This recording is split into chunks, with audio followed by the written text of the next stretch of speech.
Bienvenue sur notre chaîne. Ici, nous publions gratuitement les résumés des livres et romans les plus utiles et intéressants chaque semaine. Abonnez-vous à la chaîne et activez la cloche de notification pour ne pas manquer les prochaines vidéos. Bonne écoute!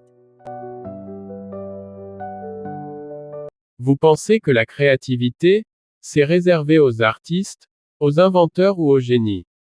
Erreur. La créativité, c'est un muscle que chacun peut développer. Et aujourd'hui, je vais vous révéler les 5 clés pour l'activer, chaque jour, dans votre vie et votre travail. Préparez-vous, car après cette vidéo, vous ne verrez plus vos idées de la même façon. Le livre Les 5 clés pour être créatif au quotidien a été écrit par Yann Coirot, consultant formateur spécialisé en innovation et créativité, en collaboration avec Lefebvre Dalloz Compétences, un organisme de formation professionnelle. Publié d'abord en 2016 puis réédité en 2024, il propose des méthodes pratiques pour développer la créativité dans la vie quotidienne et au travail. Introduction. La créativité fascine depuis toujours. On l'associe souvent aux artistes, aux inventeurs ou aux grands penseurs. Pourtant, l'auteur nous rappelle d'entrée de jeu que cette vision est réductrice et même trompeuse. La créativité n'est pas un don réservé à quelques privilégiés, mais une faculté naturelle que chacun possède. Elle sommeille parfois, étouffée par la routine, la peur du jugement ou la pression de faire comme tout le monde. Nous vivons dans un monde qui se transforme à une vitesse fulgurante. Les métiers évoluent, les technologies bouleversent nos modes de vie, et l'information circule plus vite que jamais. Dans un tel contexte, savoir s'adapter et inventer de nouvelles solutions n'est plus une option, c'est devenu une compétence vitale. La créativité est la clé pour anticiper les changements, résoudre les problèmes et ouvrir la voie à de nouvelles opportunités. Contrairement à ce que l'on croit, être créatif ne signifie pas attendre l'inspiration comme un éclair de génie. La créativité, c'est avant tout un processus. Un état d'esprit que l'on peut nourrir, entraîner et perfectionner jour après jour. Comme un muscle, elle se renforce avec la pratique et l'expérience. Le livre se positionne alors comme un véritable guide pratique. Loin des discours vagues ou des concepts abstraits, il propose des méthodes simples, concrètes et immédiatement applicables.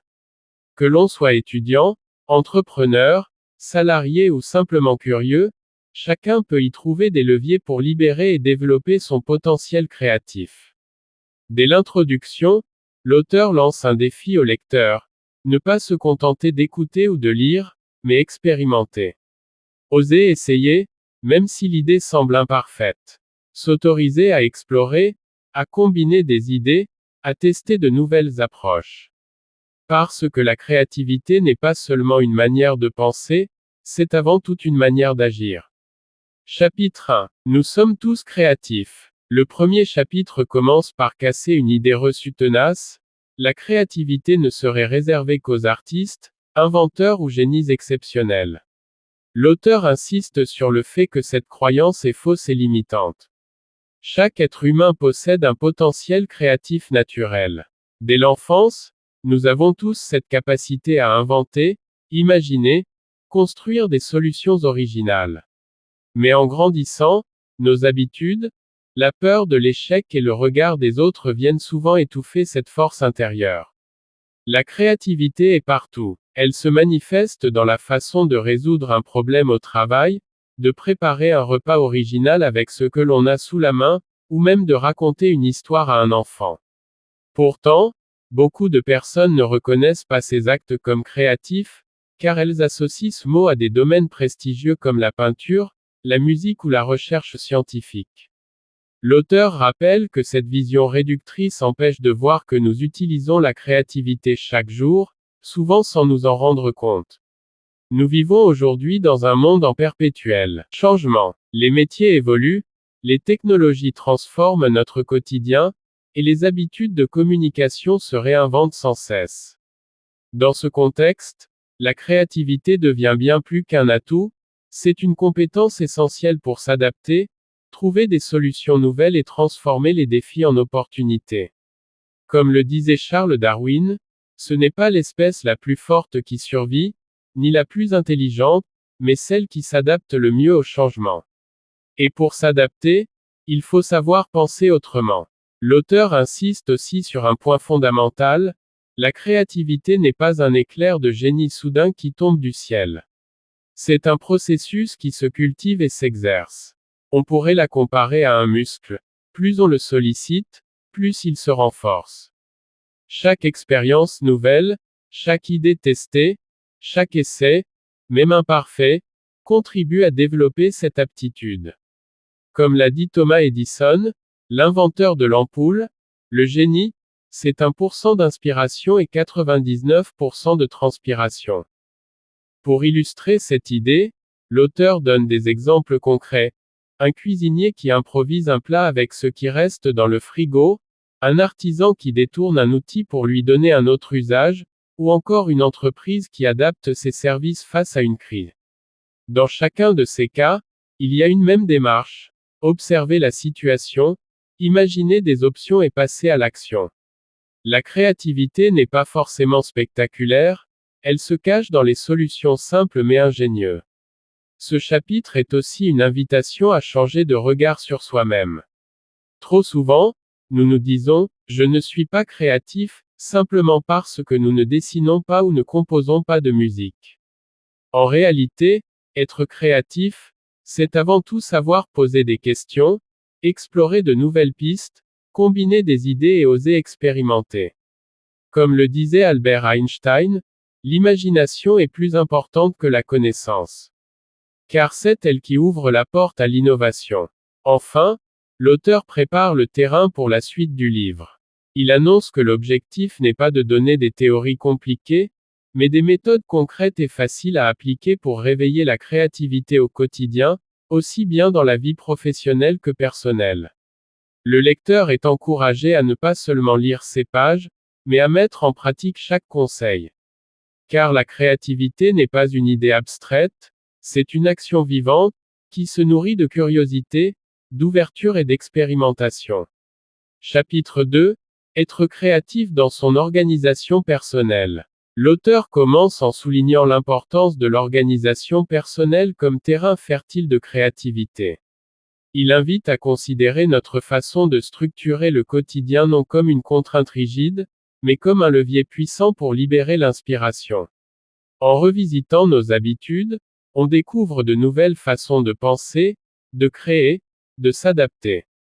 La clé est d'abord d'envisager notre organisation comme une trame malléable. Plutôt que de suivre un agenda trop rigide, il s'agit d'ajuster ses journées pour y intégrer des espaces de respiration et d'imprévus, propices aux idées. Ainsi, la créativité n'est non pas dans le vide, mais dans les interstices entre les tâches, dans les instants où l'on peut laisser notre esprit vagabonder. Cette vision transforme la gestion du temps en terrain d'exploration mentale. L'auteur propose ensuite d'intégrer des rituels créatifs dans la routine. Par exemple, commencer la journée par quelques minutes d'écriture libre ou d'observation consciente, même dans un simple carnet. Cela aiguise la sensibilité, fait émerger des pensées nouvelles, et injecte une dose d'imprévu créatif dès les premières heures. Comme l'affirme Picasso, tout ce que vous pouvez imaginer est réel. Il suffit de créer les conditions pour que cette imagination puisse se manifester. Dans la vie professionnelle, réorganiser ses pauses peut aussi ouvrir des portes inattendues. Sortir pour marcher quelques instants, discuter avec un collègue, ou s'éloigner de son poste de travail pour rêvasser, ces pauses déroutantes sont souvent les plus productives, car elles offrent un recul essentiel. L'esprit se délie et laisse place à des connexions cérébrales originales. Steve Jobs en parlait souvent, marcher encourageait ses idées. Et c'est dans la simplicité d'un pas que l'idée lumineuse peut émerger. Par ailleurs, l'auteur encourage à revisiter ses outils et méthodes de travail. Cela peut aller de changer la disposition de son bureau, utiliser des post-its de couleurs différentes pour visualiser les idées, ou expérimenter un logiciel de mind mapping. L'essentiel est de rompre la monotonie, même par de petits changements, pour activer une nouvelle forme de perception. Les nouveautés visuelles ou sensorielles réveillent l'attention, stimulent l'imagination. Il insiste aussi sur l'importance d'apprendre à reconnaître les moments réellement productifs, ceux où l'on est le plus inspiré. En observant les périodes de la journée où l'on est plus alerte, on peut ajuster son organisation pour les exploiter au mieux. Déléguer ou reporter les tâches moins stimulantes à d'autres moments permet de consacrer les moments forts à l'invention, à la réflexion ou à l'écriture d'idées. Comme le disait Einstein, si j'avais 1 heure pour résoudre un problème, je passerais 55 minutes à réfléchir au problème, puis 5 minutes à penser aux solutions. Cela souligne l'importance de structurer son temps en fonction de l'intensité créative de chaque moment. Pour illustrer, prenons l'exemple d'un graphiste. Au lieu de bloquer toute sa journée sur un seul projet, il peut se réserver un moment en matinée pour brainstormer, griffonner, jouer avec des formes, sans pression. Puis revenir plus tard, avec un regard frais, pour affiner les idées. Ce décalage intentionnel, fruit d'une organisation pensée en strates, favorise l'innovation. Le chapitre se conclut en affirmant que l'organisation personnelle créative repose sur la souplesse et la conscience de soi. En ajustant les cadres, en ménageant des instants libres, en diversifiant les outils, et en respectant son rythme naturel, chacun peut transformer la routine en laboratoire d'idées. L'organisation cesse d'être une contrainte pour devenir un terrain fertile où germe la curiosité, la nouveauté et l'invention. Chapitre 3. Nourrir sa curiosité pour stimuler sa créativité. L'auteur ouvre ce chapitre en rappelant que la curiosité est l'un des moteurs les plus puissants de la créativité. C'est elle qui pousse à explorer, à poser des questions, à aller au-delà de ce que l'on croit savoir. Sans curiosité, l'esprit s'endort dans la routine et se prive de nouvelles perspectives. La curiosité agit comme une porte ouverte vers l'inconnu, et c'est dans cet espace que naissent les idées originales. Être curieux, c'est d'abord accepter de ne pas tout savoir. Cela implique d'adopter une posture d'apprenant permanent, prêt à remettre en question ses certitudes. L'auteur insiste sur l'idée que chaque rencontre, chaque lecture, chaque expérience peut devenir une source d'inspiration, à condition de rester attentif et ouvert. Comme le disait Léonard de Vinci, l'apprentissage ne fatigue jamais l'esprit. Plus on nourrit son esprit, plus il devient fertile. Il illustre cette idée avec l'exemple d'un chef cuisinier qui voyage dans un pays étranger. En goûtant des plats inconnus, en observant les techniques locales, il découvre de nouvelles associations de saveurs. De retour chez lui, il ne copie pas simplement ce qu'il a vu, il l'adapte à sa culture et à son style, créant ainsi quelque chose d'unique. La curiosité agit ici comme un catalyseur qui transforme l'inspiration en innovation. L'auteur encourage aussi à sortir volontairement de ses habitudes de consommation d'informations. Lire un livre dans un domaine que l'on ne connaît pas, assister à une conférence sur un sujet inattendu, visiter un musée consacré à une époque ou une culture lointaine, tous ces gestes élargissent la palette mentale avec laquelle on pourra créer. Steve Jobs résumait bien cela, la créativité, c'est juste relier des choses. Plus on accumule de points de référence, plus on peut les relier d'une façon originale.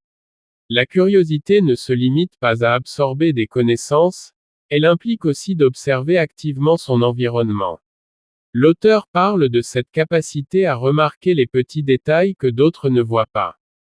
Par exemple, un architecte qui se promène en ville peut s'inspirer d'un motif de grille, d'une ombre projetée sur un mur, ou d'une combinaison inattendue de couleurs sur une façade.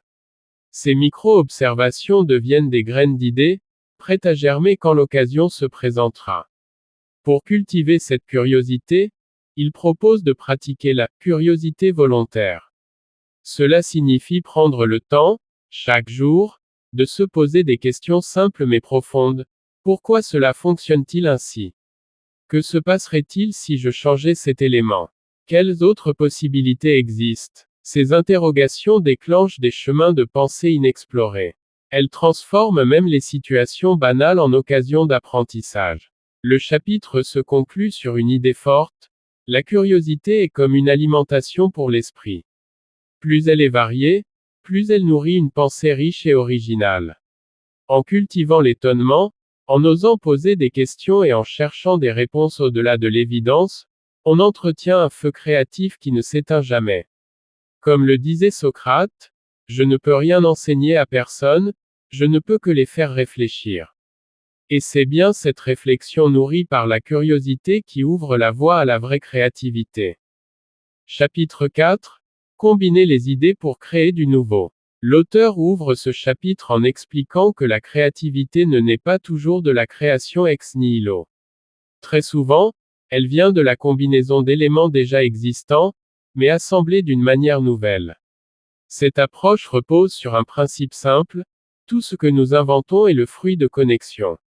Comme l'affirmait Isaac Newton, si j'ai vu plus loin, c'est en montant sur les épaules de géants. Chaque innovation repose sur ce qui l'a précédé. La combinaison d'idées fonctionne comme un mélange de saveurs en cuisine. Deux ingrédients peuvent être ordinaires séparément, mais lorsqu'on les associe de façon inattendue, ils créent une expérience totalement nouvelle. L'auteur donne l'exemple du smartphone. Ce n'est pas une invention sortie de nulle part, mais la fusion d'un téléphone, d'un appareil photo, d'un GPS et d'un ordinateur portable dans un seul objet. L'innovation réside dans la manière dont ces éléments ont été réunis pour répondre à un besoin. Il invite à cultiver cette capacité en se confrontant à des univers différents. Plus notre esprit rencontre de domaines variés, plus il peut tisser des liens entre eux. Un ingénieur qui s'intéresse à l'art, un professeur qui s'inspire des techniques du sport, ou un designer qui observe la nature, tous développent des réservoirs d'analogies qu'ils peuvent utiliser plus tard. C'est ce qu'Ed Catmull, cofondateur de Pixar, décrivait ainsi: les nouvelles idées sont souvent des vieilles idées mises ensemble de manière inédite. Un exemple concret évoqué dans le chapitre est celui d'un architecte qui intègre dans ses projets des formes inspirées de coquillages, de ruches ou de feuilles. Ce n'est pas une copie de la nature, mais une réinterprétation. Cette méthode, appelée biomimétisme, montre comment la combinaison entre observation du vivant et techniques modernes donne naissance à des créations à la fois belles et fonctionnelles. L'auteur souligne aussi que la combinaison d'idées ne se limite pas aux objets ou aux inventions physiques. Elle s'applique aux méthodes de travail, aux stratégies, aux solutions dans la vie quotidienne. Par exemple, un enseignant peut améliorer ses cours en combinant la rigueur académique avec des techniques théâtrales pour captiver ses élèves. Ce mélange de disciplines crée une expérience d'apprentissage plus vivante et plus mémorable. Pour favoriser ces combinaisons, il conseille de garder une trace des idées, même de celles qui paraissent inutiles sur le moment. Carnet, notes sur smartphone, photos, tout ce que l'on accumule peut servir plus tard comme une pièce de puzzle. Les idées, comme des graines, peuvent rester dormantes jusqu'au jour où elles trouvent une autre idée avec laquelle se marier pour donner quelque chose de puissant. En conclusion, ce chapitre rappelle que l'innovation n'est pas toujours une question de rupture totale, mais souvent une affaire d'association subtile. Plus nous élargissons notre champ de référence et plus nous sommes ouverts à relier l'inattendu, plus nous avons de chances de produire des créations originales. Comme le disait Steve Jobs, la créativité, c'est relier les choses. Et ces connexions sont à la portée de tous ceux qui cultivent l'ouverture d'esprit et la diversité des expériences. Chapitre 5. Passer à l'action pour donner vie aux idées. L'auteur ouvre ce dernier chapitre en soulignant que la créativité n'a de valeur que si elle se traduit en actes. Les idées, aussi brillantes soient-elles, restent sans impact si elles ne quittent pas le stade de l'imagination. Beaucoup de personnes accumulent des concepts dans leur tête ou dans leur carnet, mais hésitent à les concrétiser, par peur de l'échec, du jugement ou simplement par procrastination. Comme l'affirmait Pablo Picasso, l'action est la clé fondamentale de tout succès. Passer à l'action ne signifie pas attendre le moment parfait. En réalité, ce moment n'existe pas. Les conditions idéales sont souvent une illusion qui retarde l'avancée. L'auteur invite à se lancer avec les moyens du bord, même si le projet semble imparfait. Les premières étapes servent avant tout à tester, ajuster, améliorer. C'est en marchant que l'on découvre le chemin. Il illustre cela avec l'exemple d'un inventeur amateur qui crée un prototype rudimentaire dans son garage. Ce premier essai est loin d'être parfait, mais il lui permet de comprendre ce qui fonctionne et ce qui doit être modifié. Petit à petit, par des ajustements successifs, l'idée prend forme et se transforme en produit concret. Sans ce premier pas, rien n'aurait existé. L'auteur insiste aussi sur la force du faire pour nourrir de nouvelles idées. L'action alimente l'inspiration, car en expérimentant, on rencontre des obstacles qui obligent à trouver d'autres solutions. Ce processus devient un cycle vertueux. Chaque tentative génère des idées supplémentaires, et chaque idée teste les limites de ce que l'on croyait possible. Comme le disait Goethe, quoi que tu rêves d'entreprendre, commence-le. L'audace a du génie, du pouvoir et de la magie. Un autre point important de ce chapitre est de savoir accepter l'imperfection. Trop de projets restent bloqués car leurs auteurs veulent atteindre un niveau de qualité irréprochable dès le départ. L'auteur encourage à voir chaque action comme un brouillon amélioré au fil du temps. Cette vision libère de la pression et ouvre la porte à une progression naturelle. Il donne aussi l'exemple d'entreprises qui lancent une version simplifiée de leurs produits pour tester la réaction du marché. Ce retour rapide leur permet de corriger la direction avant d'investir davantage. C'est une approche souple et pragmatique, qui rappelle que la créativité n'est pas seulement un art, mais aussi une stratégie. En conclusion, ce chapitre transmet un message clair, les idées ne valent que par leur mise en œuvre. Oser commencer, même avec des moyens modestes, c'est déjà enclencher le processus créatif. Chaque pas, aussi petit soit-il, rapproche du résultat final. Et surtout, l'action transforme la peur en apprentissage, et l'imagination en réalité tangible. Conclusion générale, libérer la créativité chaque jour. Tout au long de ce parcours, l'auteur nous a montré que la créativité n'est pas un don réservé à quelques élus, mais une compétence que chacun peut cultiver et exprimer. Elle commence par une ouverture d'esprit, la capacité de voir le monde avec curiosité et de questionner ce qui semble acquis. Elle s'enrichit par l'observation, la diversité des expériences et le courage de combiner des idées venues d'horizons différents. La créativité, c'est aussi accepter l'inconfort. Sortir des sentiers battus, oser l'inédit, se confronter à l'incertain, ces étapes, parfois inconfortables, sont les passages obligés vers l'originalité. Chaque grande idée est née de cette tension entre ce qui est connu et ce qui reste à explorer. Mais rien n'a de sens sans l'action. Les idées, même lumineuses, s'éteignent si elles restent enfermées dans un carnet ou dans l'esprit. Passer à l'acte, tester, se tromper, recommencer, c'est dans ce mouvement que l'on transforme l'imaginaire en concret. Comme un peintre qui ne juge pas sa toile tant qu'il n'a pas posé la première touche, nous devons oser commencer, même imparfaitement. La véritable magie de la créativité réside dans sa capacité à transformer notre quotidien.